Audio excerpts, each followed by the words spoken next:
So, concrete plinth this morning, no nails, no wood, no glue into wood, no glue into soil, whatever you do, I don't really care. No time lapse, that's a good thing. So what we're doing this morning is we're getting this concrete plinth in readiness for some artificial grass. But the customer asked me this morning, are we going to use a brush and grout? Well, the answer to that is no, we're not going to be using a brush and grout.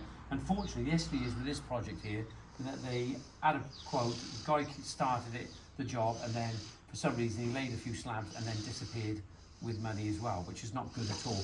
And they've earned nothing off him since. So the customer asked me, would we be using a brush and grout? These things that need to be discussed well before your project starts. You need to understand the process. Some customers will say that they don't need to understand the process. They don't need to go through that. All they want is the result. That's good, okay, but you still need to sort of try and understand the procedure of the job the contractor is going to carry out for you.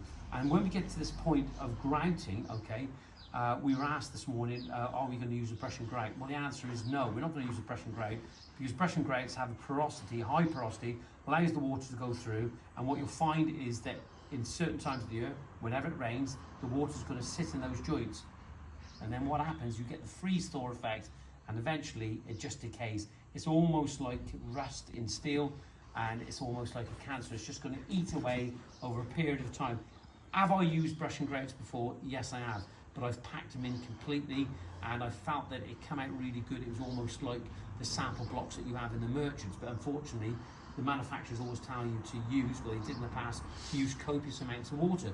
And then you're left with a product. There's almost like an aero bar of chocolate that's full of voids. So on this project, we're either going to use BAL, terrace grout, or we're going to use a Mapai product. And I always find that Mapai is really, really good. Now, we're going to be using a cementitious, we're going to use the Mapai Ultra Colour, and it's a cementitious grout system. Now, the customer asked this morning, is the cementitious grout system, will it allow the water through? It is, without doubt. It has a porosity value, but not like a brush and grout. It's a little bit more denser, okay? And the best way to describe this, because the customer comes from a medical background, is that grouting systems are almost like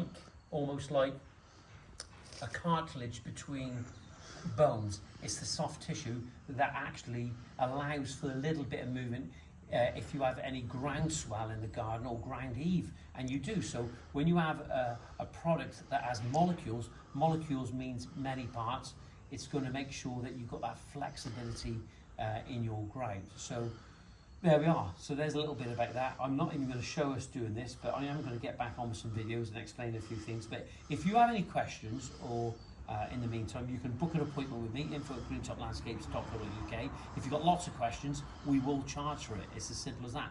But what you've got to try and remember is this, okay, is this point. When you're doing jobs like this, which has a substantial investment into the garden, you need to make sure that you get it right. If you feel that your contractor hasn't put this detail in the quote, you need to get it amended. Don't forget, info@greentoplandscapes.co.uk. You can find me on Instagram, YouTube, where we are now, and TikTok. See you soon.